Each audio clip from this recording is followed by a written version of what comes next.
25장 1절에서 13절 말씀 통하여 그런즉 깨어 있으라, 이러한 제목의 말씀으로 은혜를 나누고자 합니다. 우리는 예수님을 믿는 사람입니다. 그래서 예수님 믿는 사람은 꼭 알아야 할 것이 있습니다. 나의 주인은 하나님이시다, 우리 예수님이시다, 이런 믿음이 있어야 됩니다. 예수님을 그리스도로 또 하나님의 아들로 주인으로 우리가 믿고 이제 영접했을 때는 하나님의 자녀의 특권을 주시는 것입니다. 그래서 하나님의 자녀 된 사람은 이제 거룩하신 하나님을 본받아서 이제 마귀의 말을 듣지 말고 하나님의 말씀, 성경 말씀을 듣고 순종하며 우리가 따라가야 되는 것입니다. 할렐루야. 그래서 구원받은 사람, 하나님의 자녀 된 사람은 서로 사랑하고 화목하며 하나님을 향하여 예배를 드리라고 했죠. 신령과 진정으로 예배를 드리라.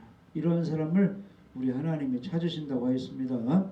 이 시간도 예배 드리면서 말씀을 잘 생각하며 들으면 우리가 하나님의 말씀을 통해서 세임을 얻고 귀신은 물러가고 질병은 치료되고 풍랑이 잠잠해지고 앞길이 형통하게 열리게 됩니다. 마태복음은 자꾸 이제 장수가 1장, 2장, 3장, 10장, 20장, 25장, 끝장이 28장이에요. 그러니까 뒤로 자꾸 갈수록 종말에 관한 이야기, 예수님의 그 이제 재림에 관한 이야기, 우리가 어떻게 깨어 있을 것인가, 우리 생활을 잘하라고, 정신 차려 잘 섬기라고 이런 말씀이 많이 기록되었습니다. 특히 24장에서는 종말에 있을 때 곳곳에서 일어나게 될 환난과 징조에 대한 예언이 나오고 있습니다. 그 다음 장이 25장인데 25장에는 쭉 이제 여러 가지 비유가 나오는데 24장, 25장에 보면은 비유가 4가지가 나와요. 무화과나무에 대한 비유가 나오고, 또 오늘 말씀에 열처녀 비유가 나오고, 그 다음에 달란트 비유, 그 다음에 양과 염소의 비유의 내용이 나오고 있습니다. 그래서 24장과 25장을 읽으면 어떻게 구원을 받을 것인가 두렵고 무서운 그런 말씀들이 있습니다. 그런데 이 24장과 25장의 그 말씀 중에 반복되는 말씀이 그때에 이런 말씀. 그때라는 것은 예수님의 심판 때, 재림 때 구원받는 사람도 있고 구원받지 못한 사람도 있다. 지금 뭐 교회에서 예배드리고 또 성경을 배우고 또 여러 가지 신앙생활하면서 생활하지만 교회 다니는 사람 중에 그때에 구원받는 사람도 있고 버림받는 사람도 있다. 이게 성경의 교훈입니다. 우리는 그때, 만일 우리가 죽었을 때, 우리가 살아있을 때, 예수님 재림 때 구원받는 사람이 돼야 되겠죠? 칭찬받는 사람이 돼야 되는 것입니다. 그러려면 어떻게 해야 되는가? 성경 말씀이 우리를 잘 교훈해 주고 있습니다. 그때는 재림의 날이고 심판의 날이며 영광의 날이 되는 것입니다. 그때의 주인은 인자로 불리워지시는 어린 양 예수 그리스도께서 주인이 되시는 겁니다. 그래서 평소에 우리 예수님과 친하고 예수님을 따라다니고 예수님의 제자 생활하는 사람은 그때 심판 때에 주님의 보호를 받고 구원을 받고 칭찬을 받게 되어 있습니다. 그러니까 현재 말씀과 가까이 해야, 현재 예수님과 친해야 되는 겁니다. 하나님과 화목해야 돼요. 현재 하나님과 불편하고 말씀도 멀리하고 교회도 멀리하고 예배도 멀리하면 그때에 주님이 멀리할 수가 있어요. 그러니까 지금 가까이 지금 예수님 모시고 영접하고 주님과 동행하는 게 중요합니다. 에녹이 300년 동안 하나님과 동행하니까 하늘로 승천 올라가셨다. 이것은 그만큼 축복을 해주셨다는 거예요. 가장 큰 축복이 이 땅에 죽었을 때 천국으로 올라가는 것, 주님 오실 때 휴거되는 것이고, 지금 현재 하나님 품 안에서 형통하고 자유를 누리고 하나님의 사랑 받는 것이 가장 큰 축복입니다. 할렐루야.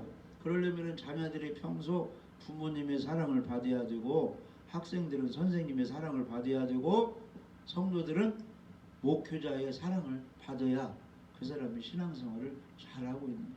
할렐루야. 그러니까 최고 주인이신 예수님과 가장 친한 그런 사이가 되어야 됩니다.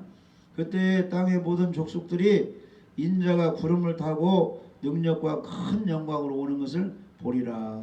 마태복음 20장 30절에 이렇게 말씀하고 있습니다. 그러니까 이제 우리 신앙의 총 결산은 어느 때 이제 결과가 드러나느냐? 내가 죽었을 때, 예수님 재림할 때 그때 결과가 드러나는 것입니다. 마태복음 20장 31절에 모든 천사와 함께 올 때에, 예수님 재림 때에 자기 영광의 보좌에 앉으리라. 예수님이 영광의 보좌에 앉고, 예수님뿐이 아니라 예수님의 측근들, 신앙생활을 잘하는 사람들이 이 천국의 보좌에 앉게 되는 것입니다.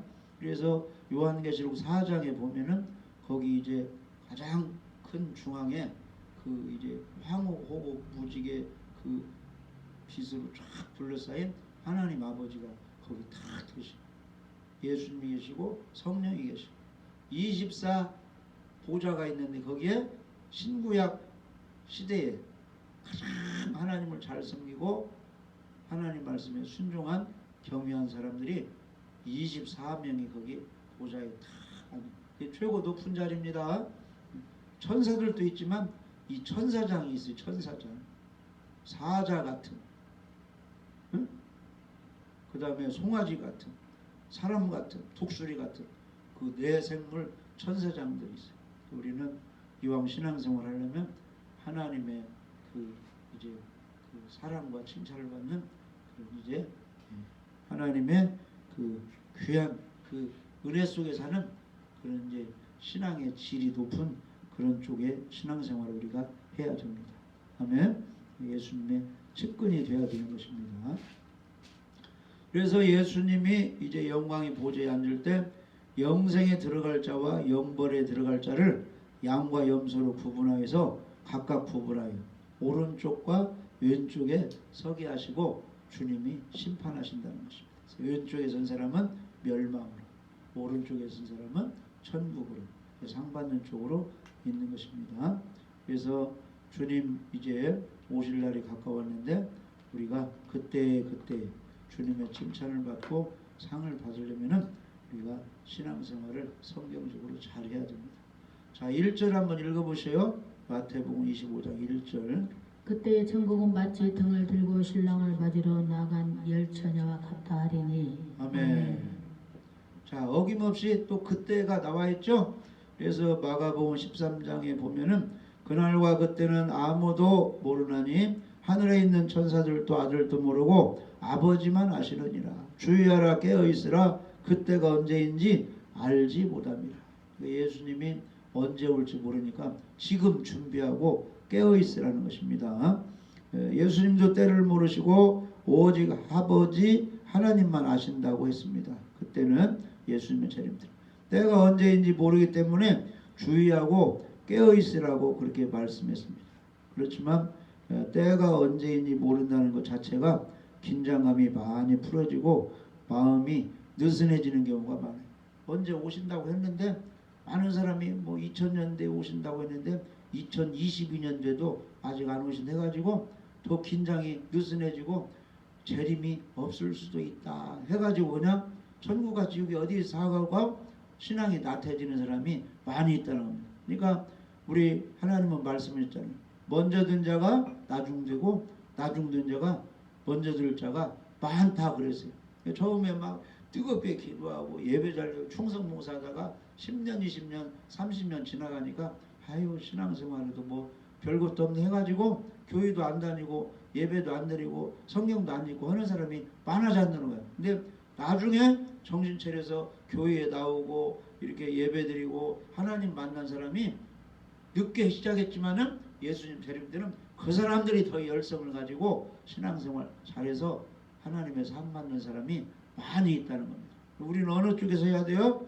신앙생활 20년, 30년에서도 마지막 주자들이 예수님 만나고 신앙생활 뜨겁게 해서 이 마지막에 하나님께 충성 봉사해서 휴거된 사람이 늦게 신앙생활한 사람이 그렇게 열심히 하는 것처럼 우리는 어제나 오늘이나 영원토록 뜨겁게 여전히 예배드리고 여전히 성경 읽고 여전히 갈구한 마음으로 기도하고 하나님께 매어 달려야 되는 겁니다. 천국은 심노하는 사람이 빼앗는다 그랬습니다. 과거나 지금이나 앞으로나 여전히 예배 정성껏 드리고 성경을 읽고 말씀에 순종하고 기도로 깨어있으면 그 사람이 하나님의 큰 사랑을 받게 되는 것입니다. 할렐루야. 그래서 종말의 날이 다가올수록 거짓 선지자 적그리스도가 판을 친다고 그랬습니다. 그런데 이 거짓 선지자들이 말 그대로 선지자 역할을 하는 거죠. 하나님 말씀 가지고 이렇게 예언하니까 이렇게 이제 말을 하는데 거짓으로 한다는 거예요. 거짓으로. 능력이 있고 여러 가지 성령 지식이 있는데 거짓으로 이렇게 가르쳐 가지고 사람들을 혼란하게 빠진다는 거예요. 그런 것을 조심해야 되는데 거짓 선지자 적그리스도 그쪽에 빠지지 않고 우리가 바른 길로 가려면 성경적인 지식이 있어야 되고 하나님의 도움, 성령의 인도를 우리가 받아야 되는 것입니다. 할렐루야. 그래서 이렇게 와서 이렇게 예배드리고 기도하고 하면은 말씀 듣고 하면은 성령님께서 잘 각 사람 한 사람을 깨닫게 해주셨어요. 바른 길로 가게 하고 거짓 선지자의 그 유혹에 빠지지 않도록 시험에 들지 않도록 하나님이 다 우리를 지켜주시는 것입니다. 자, 여기 보면은 1절에 보면은 천국은 마치 등을 들고 신랑을 맞으러 나간 열 처녀와 같다 그랬습니다. 그러니까 이제 이런 이스라엘의 그 결혼식 풍습을 잘 우리가 이해하면은 이 열 처녀들이 등을 들고 왜 나가고 있는가 이것을 잘 이해할 수가 있어요. 자, 그러면 이스라엘 유대인들의 결혼 풍습을 한번 보면 그들이 이제 결혼이라고 하면은 히브리어로 키두신이라고 하는데 성화란 뜻이 있습니다. 성화, 결혼을 성스러운 그런 이제 변화받는 그런 시간이라고 하는데 유대인들이 얼마나 결혼을 성스러운 예식으로 여겼는지 우리가 잘 알 수 있습니다. 그 유대인들은 결혼식을 아주 거룩한 예식으로 아주 소중하게 여기고 있습니다. 유대인에게 있어 결혼한다는 것은 창조 당시 하나님이 생육하고 번성하여 땅에 충만하라, 땅을 정복하라, 모든 생물을 다스리라고 이렇게 복을 주시며 말씀하시는 내용을 그들이 재현하고 실행시키는 거룩한 행위가 이스라엘 사람들의 그 결혼식 그런 이제 행사입니다. 그래서 유대인들은 대개 12세, 13세가 되면 결혼을 하였어요. 우리나라도 옛날에 50년, 60년, 70년 전에는 15살, 14살 되면 결혼을 시켰어요. 옛날에. 아멘? 그래가지고 이제 함께 이제 여자 같은 경우는 어리잖아요. 막 14살, 막 13살 가가지고 좀 어느 정도 4, 5년 있다가 이제 아이도 낳고 그렇게 됐어요. 옛날 오래된 할머니들은 다 막 일찍 이렇게 결혼했습니다. 이스라엘도 그렇게 12세, 13세가 되면 결혼을 시키는데 부모들이 뭐 알겠습니까? 애들은 뭘 모르잖아요. 어리니까. 근데 부모들이 미리 짝을 지어놓고 당신 딸, 우리 아들 결혼시킵시다 이렇게 해가지고 부모들끼리 그냥 이렇게 약속하면은 둘이 그냥 결혼을 하게 되는 거예요. 그 어린 나이에 뭘 모르니까.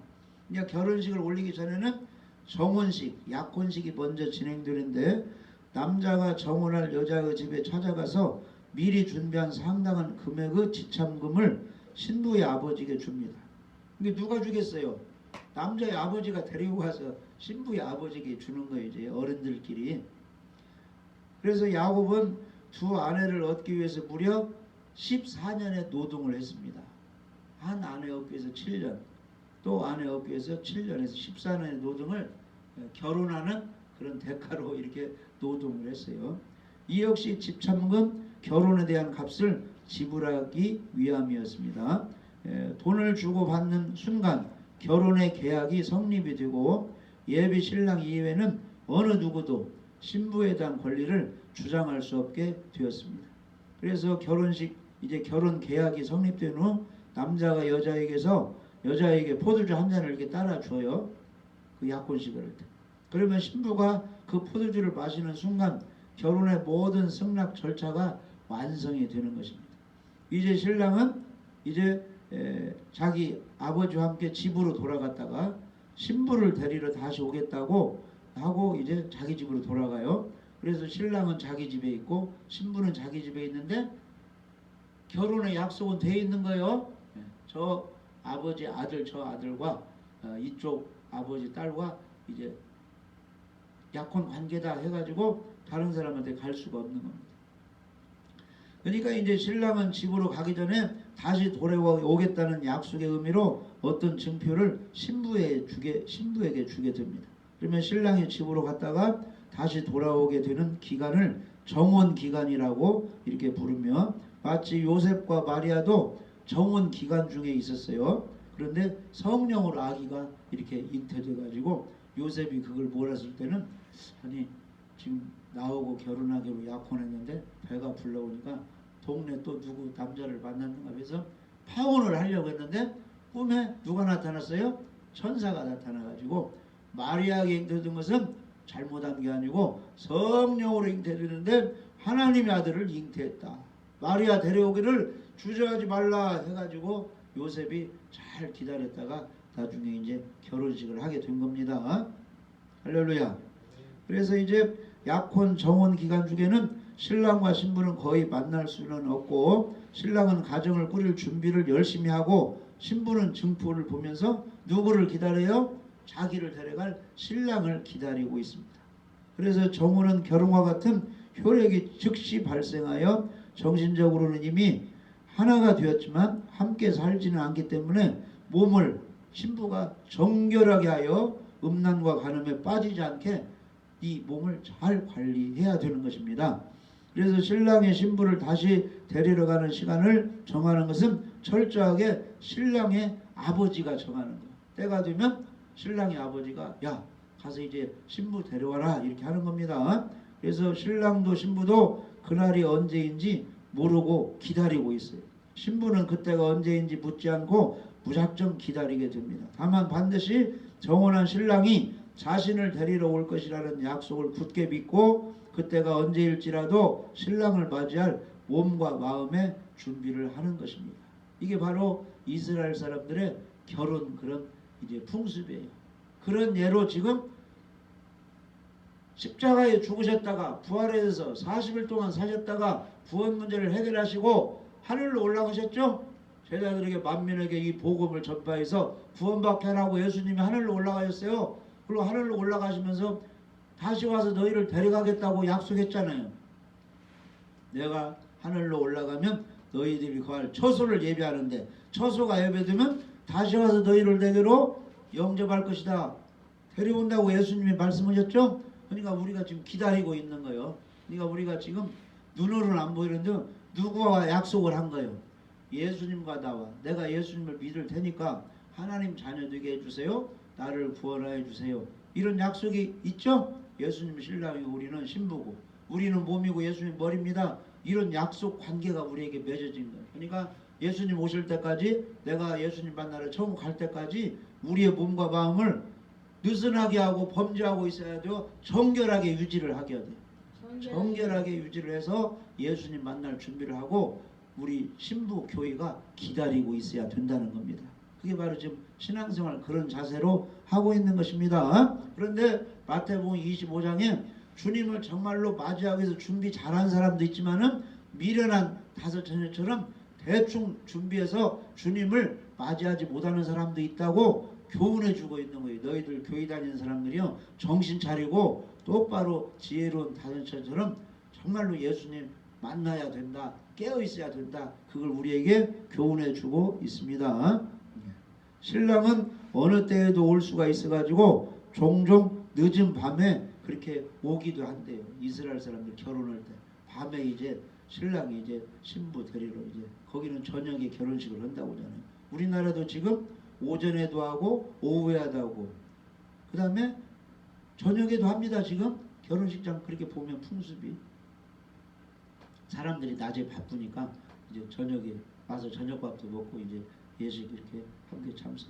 그래서 신랑이 신부를 데리러 신부 집에 오는 날 신랑의 들러리들, 신랑의 친구들이 뿔나팔, 이 쇼파르를 불면서 보라 신랑이 오는도다.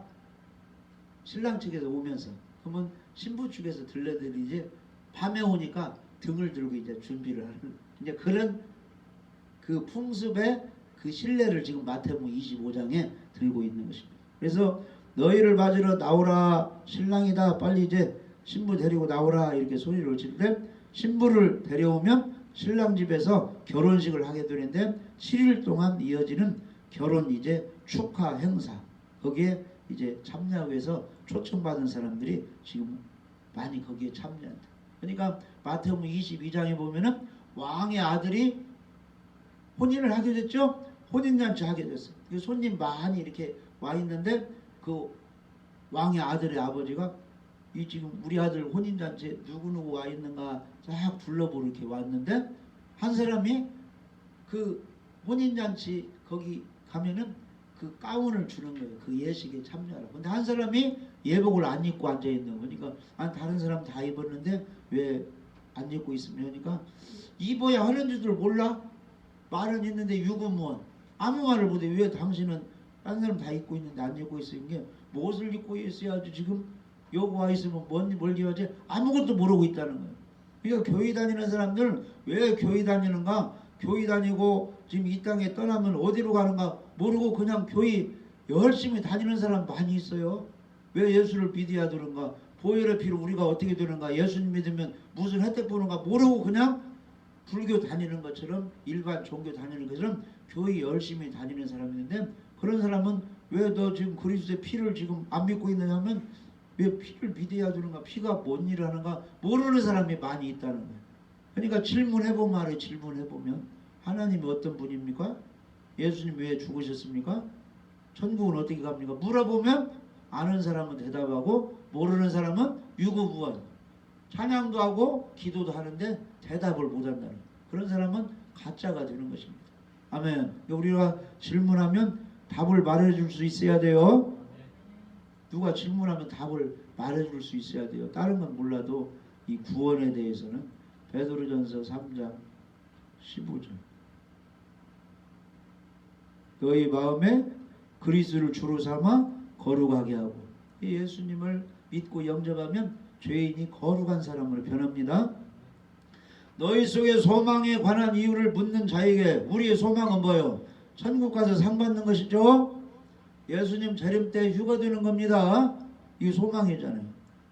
어떻게 해야 휴거 되고 어떻게 해야 천국 가서 상 받습니까? 이렇게 묻는 자에게 대답할 것을 항상 준비하라 이렇게 나와 있어요. 그러니까 누가 질문하면 답을 할 수가 있어야 됩니다. 예수님이 누구십니까? 하나님의 아들로서 우리의 구원자이십니다. 십자가에 죽으시고 부활해서 우리의 죄를 용서해 주시는 메시아 구원자 그리스도이십니다. 내가 그분을 믿고 있으니까 나는 죽으면 어디 갑니까? 천국 갈 수 있습니까? 있습니다.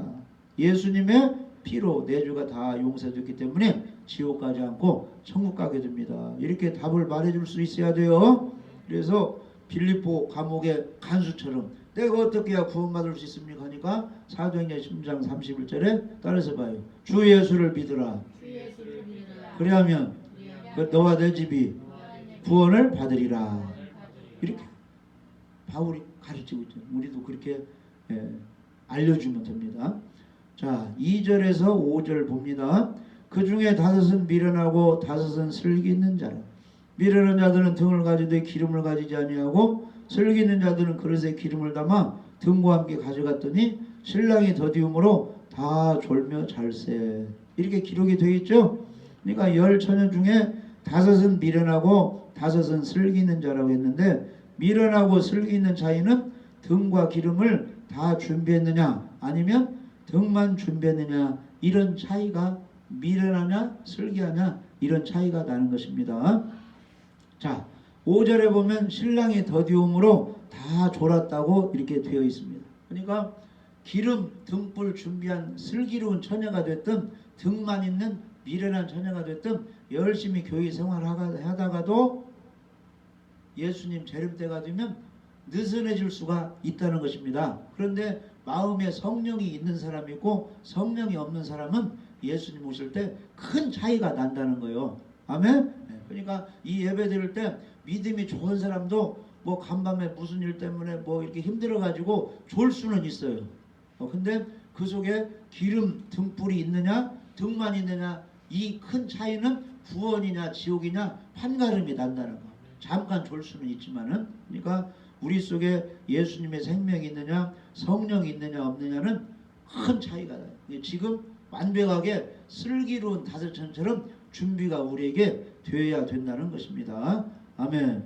자 6절에서 9절 보면 밤중에 소리가 나되 신랑이로다 맞으러 나오라 하매 이에 그 처녀들이 다 일어나 등을 준비할세. 왜 등을 준비하는 거예요? 밤이니까 신랑이 오니까 불을 밝혀야 되겠죠? 이제 등을 준비해. 잘 때는 잠깐 꺼졌겠죠. 그게 신랑이라고 하니까 막 이제 열 처녀가 막 다 일어나가지고 그냥 등에 불을 켜는 거예요. 각자 자기 등에 불을 켜게 됩니다. 미련한 자들이 슬기 있는 자들이 이르되 우리 등불이 꺼져가니 너희 기름을 좀 나눠달라 하거늘 슬기 있는 자들이 대답하여 이르되 우리와 너희가 쓰기에 다 부족할까 하노니 차라리 파는 자들이 가서 너희 쓸 것을 사라. 우리 쓸 것은 신랑 맞이할 그 등불만 비출 그 기름만 있으니까 나눠주면 우리도 맞이할 수가 없다는 거예요. 그러니까 다른 사람이 가서 사고 우리는 빨리 신랑 맞을 준비를 해야죠. 그래서 불을 다 켰다는 겁니다. 그래서 신랑이로다 맞으러 오라는 그 소리는 신랑이 올 때 신랑의 들러리들이 나팔을 불면서 외치는 그런 풍습입니다. 졸고 있던 한밤중에 소리가 나니 열 처녀들이 등을 준비하느라 일대 혼란이 벌어지게 되는데 기름이 있는 그 사람들은 빨리 불을 붙여가지고 불을 밝혀서 이제 뛰쳐나갔습니다. 그런데 지금 기름이 이제 떨어진 그런 사람은 이제 불이 붙지 않는 거예요. 밝힐 수가 없으니까 이제 빨리 기름을 사러 갔는데 그 사이에 신랑이 와버려가지고 누구만 맞이했어요? 슬기로운 다섯 처녀만 등불을 들고 나가가지고 신랑을 맞이해버렸어요. 자, 그런데 문제가 어떻게 됐느냐? 10절 한번 읽어봐요. 그들이 사러 간 사이 신랑이 오므로 준비하였던 자들은 함께 혼인잔치에 들어가고 문은 닫아버렸어요. 그런데 미련한 다섯이 문제예요. 가서 기름을 사와가지고 불을 켜고 두드리니까 문을 안 열어주는 거예요. 문을 열어줘야 되는데 그러면서 하시는 그 말씀이 12절에 대답하여 이르되 진실로 너희에게 이르노니 내가 너희를 알지 못하노라 하였느니라. 전혀 몰랐는데 나중에 기름을 준비해서도 그때 알지 못한다는 거예요. 이게 무슨 뜻이냐 하면은 천국이 어디 있어 지옥이 어디 있어 하면서 교회 다니는 사람이 있고 예수님의 재림이 어디 있어 뭐 미련한 다섯년 슬기는 다섯년 무슨 상관이야 열심히 교회 다니면 되는 거지 이런 사람들이 있는데 만일에 예수님 오실 때 만일에 그 사람이 죽었을 때 하나님은 정확히 성경대로 구원이냐 지옥이냐 이 결정을 하신다는 겁니다. 그래서 오늘 말씀대로 기름과 이 등을 준비한 슬기로운 다섯처럼 예수님이 오실 때 불을 밝히고 있으면 그 사람들은 천국 문이 열리고 구원을 받게 되고 상을 받게 된다는 겁니다. 그러나 예수님이 오셨을 때 그 사람이 죽었을 때 이 등을 밝히지 못하고 기름이 없는 경우는 나중에 기름을 사와가지고 불을 밝힌다고 할지라도 그때는 천국 갈 기회가 주어지지 않는다 이런 뜻이에요. 그러니까 부자와 나사로 비유하면은 나사로는 살았을 때 몸이 아프고 병들고 이제 가난하고 이제 연약한 상태에 있었지만은 나사로는 살았을 때 하나님이 계시다. 낙원 천국이 있다. 이걸 믿었죠. 그래서 나는 지금 이 땅에서 어렵게 살지만 하나님 계신 곳으로 가야 되겠다 해서 하나님을 섬기는 그 믿음이 있었어요.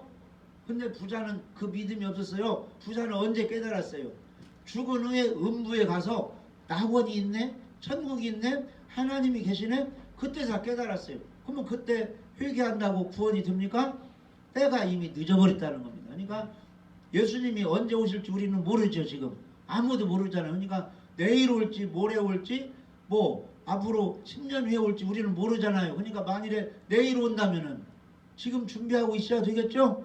오늘 밤에 오신다면 준비하고 있어야 될 거 아니에요. 그러니까 기름 등을 준비한 슬기로운 다섯 처녀가 되어라 그런 뜻이에요. 우리에게 언제? 지금 되어라 그런 뜻이에요. 할렐루야. 그래야 예수님 맞이할 수 있고 그 준비를 하고 있을 때 죽은 사람이 낙원 천국에 갈 수 있다는 것입니다. 그래서 13절 한번 봐요. 마태복음 25장 13절 결론은 그런즉 깨어 있으라 그렇게 말씀하고 있어요. 마태복음 25장 13절 그런즉 깨어 있으라 너희는 그날과 그때를 알지 못하느니라. 아멘. 그러면 깨어 있는 것이 뭐예요? 깨어 있는 것. 깨어 있는 것은 정신 차려서 지금 하나님 말씀대로 살고 있는 것이 깨어 있는 거예요. 잠자는 것은 하나님 말씀도 모르고 그냥 정신 차리지 않고 그냥 세상에 먹을 거 입을 거 이쪽으로만 신경 쓰는 사람이 잠자고 있는 사람. 깨어 있는 사람은 하나님 말씀대로 순종하며 행동하는 사람이 깨어 있는 사람이에요. 그러면 우리 하나님께서 우리에게 원하시는 것은 뭡니까? 지옥 가지 않고 천국 가야 되니까 누구를 믿어야 되는 거예요? 예수님. 하나님의 뜻은 아들 예수님을 믿고 영생 얻는 것이라고 했죠. 그러니까 일단 하나님의 뜻대로 예수님을 믿고 우리가 영접을 해야 되는 것입니다. 요한복음 6장 40절에 내 아버지의 뜻은 아들을 보고 믿는 자마다 영생을 얻는 이것이니 마지막 날에 내가 이를 다시 살리리라. 그러니까 지금 현재 예수님 믿고 영접하고 있으면 지금 하나님 뜻대로 살고 있는 것입니다. 자, 그리고 하나님의 뜻대로 예수님 믿고 하나님 자녀 된 사람에게는 하나님이 무엇을 원하시는 거예요? 신령과 진정으로 예배를 드리라 그랬죠? 아멘. 그래서 죽기 전까지 주님 오시기 전까지 예배로 잘 정신 차려 깨어있는 사람은 그 사람이 지금 슬기로운 탄생까지 준비하고 있는 사람이야. 할렐루야. 그래서 요한복음 4장 23절에 아버지께 참되게 예배하는 자들은 영과 진리로 예배할 때가 오나니 곧 이때라. 아버지께서는 자기에게 이렇게 예배하는 자들을 찾으시느니라. 하나님은 영이시니 예배하는 자는 영과 진리로 예배할지니라. 그러니까 성령의 도움으로 또 말씀에 순종하면서 예배 잘 드리면 그 사람이 깨어있는 것입니다. 그 다음에 또 하나님을 또 섬기고 예수님 믿고 예배 드리는 사람에게 하나님이 무엇을 원하시는 거예요? 너희는 만민에게 복음을 전파하라. 그랬죠? 전도하고 있는 사람이 지금 깨어있는 사람이야. 할렐루야. 지금 전도하고 있습니까? 그러면 그 사람이 깨어있는 사람이야. 그 다음에 하나님의 뜻은 또 무엇라고 했습니까? 따라서 보세요. 항상 기뻐하라. 쉬지 말고 기도하라. 범사에 감사하라. 그러니까 항상 하나님 한 분으로 기뻐하고 예수 믿고 구원받게 해서 기뻐하고 가족끼리 또 이렇게 살게 되고 함께 기뻐하시기 바랍니다. 그럼 쉬지 말고 기도하라. 나라 위해서 자녀 위해서 일가족 위해서 기도하고 있고 범사에 감사하세요. 원망 불평하지 말고 눈이 와도 감사하고 얼어붙어도 감사하고 지금 눈이 많이 온 거 감사해야 돼요.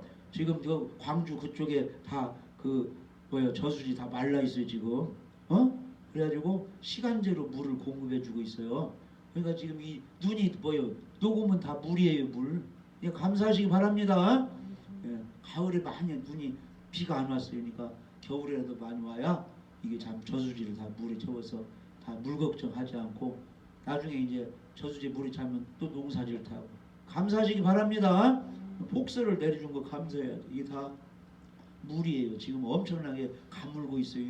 뉴스 같은 거 보면은 막 저수지 밑에가 쫙쫙 갈라져 있다고 하잖아요. 다 비어 있어요. 근데 하나님이 이렇게 눈을 많이 내려주고 다 감사해야 돼요. 이렇게 해도 감사, 저렇게 해도 감사. 할렐루야. 사람이 잘 나가버리면 기도도 안 해. 뭐 걱정거리도 없으니까. 그런데 몸도 한 번씩 아프고 어려움 당해봐야 회개도 하고 말씀도 있고 하나님 말씀에 순종하게 되는 것입니다. 그게 다 영적으로는 자기에게 유익한 것입니다. 할렐루야. 즐거울 때는 기뻐하고 곤고하고 어려울 때는 뒤를 돌아보라는 거예요. 잠언에 한번 생각해 보라는 거예요. 안 좋을 때는 내가 뭘 잘못했나 해서 회개하고 바로 서면 하나님의 축복이 임하게 되는 것입니다. 할렐루야. 그래서 기뻐하고 기도하고 감사하는 것이 깨어있고, 또 가장 중요한 것이 더럽게 살지 않고 거룩하고 깨끗하게 사는 것이 지금 깨어있는 것입니다. 할렐루야. 그래서 신부가 지금 신랑과 결혼하기로 약속했으면 신부가 지금 동네 청년들이 몸을 건드리지 못하도록 정결을 유지하는 게 그 신랑 맞이할 준비라. 우리 예수님 맞이할 때 이단에 물들지 말고, 악에 물들지 말고, 마구 시험에 들지 말고 거룩한 생활 해야 됩니다. 깨끗한 그릇으로 주님을 맞이할 준비를 해야 되는 것입니다. 자, 여기만 읽고 마칩시다. 정결한 거룩한 생활이 굉장히 중요합니다. 데살로니가서 4장 3절, 하나님의 뜻은 이것이니 너희의 거룩함이라 곧 음란을 버리고 각각 거룩함과 존귀함으로 자기 안에 대할 줄을 알고, 하나님을 모르는 이방인과 같이 생욕을 따르지 말고 이 일의 분수를 넘어서 형제를 해하지 말라. 이는 우리가 너희에게 미리 말하고 증언하고 같이 이 모든 일에 주께서 신원하여 주십니다. 하나님이 우리를 부르시면 부정하게 하심이 아니요 거룩하게 하심이니, 그러므로 저버린 자는 사람을 저버림이 아니요 너희에게 그의 성령을 주신 하나님을 저버림이니라. 아멘. 하나님이 가장 싫어하는 것은 죄 짓는 거예요. 죄 짓는 거. 아담이 뭐 에덴 동산에서 얼마나 큰 죄를 지었습니까? 그런데 선악과 따먹지 말라고 그랬는데 마귀 말을 듣고 선악과 따먹어. 그게 죄가 돼가지고 사망이 왔잖아요. 우리 인류에게 죄가 전수돼서 사망, 지옥, 형벌을 하잖아요. 그런데 하나님은 죄 짓는 그런 사람들을 살리려고 우리 예수님 보내주셨어. 죄값은 사망이라. 우리 죄값을 예수님이 대신 의인이신데, 거룩하신 하나님의 아들이신데, 그분이 십자가에 죽으시고 부활하셔가지고 너희 지옥 갈 죄인들이여 나에게 와서 나를 믿으면 죄를 다 흰눈같이 양털같이 용서해 줄게. 내게 와서 나를 믿고 천국 가라. 이렇게 예수님이 해주셨죠. 아멘. 그래서 우리 예수 믿는 사람을 죄를 용서해 주시고 의인 하나님의 자녀를 삼아 주셨어요. 그러면 하나님 자녀 삼아 주셨으면 천국 가게 된 걸 감사하고 계속 또 그렇게 죄를 지어야 됩니까? 죄를 버려버려야 됩니까? 옛 사람의 죄를 벗어버리고 새 사람을 입고 하나님을 따라서 이제 우리는 거룩하게 살아야 되는 것입니다. 그러니까 38년 된 환자를 예수님이 고쳐주시고 성전에서 만나가지고 따라서 봐요. 보라, 내가 나았으니 더 심한 것이 생기지 않게 다시는 죄를 범치 말라 그랬죠. 죄 지면 또 어려움이 온다는 거예요. 그 가늠한 여인 예수님이 용서해주고 나도 너를 정죄하지 않았니?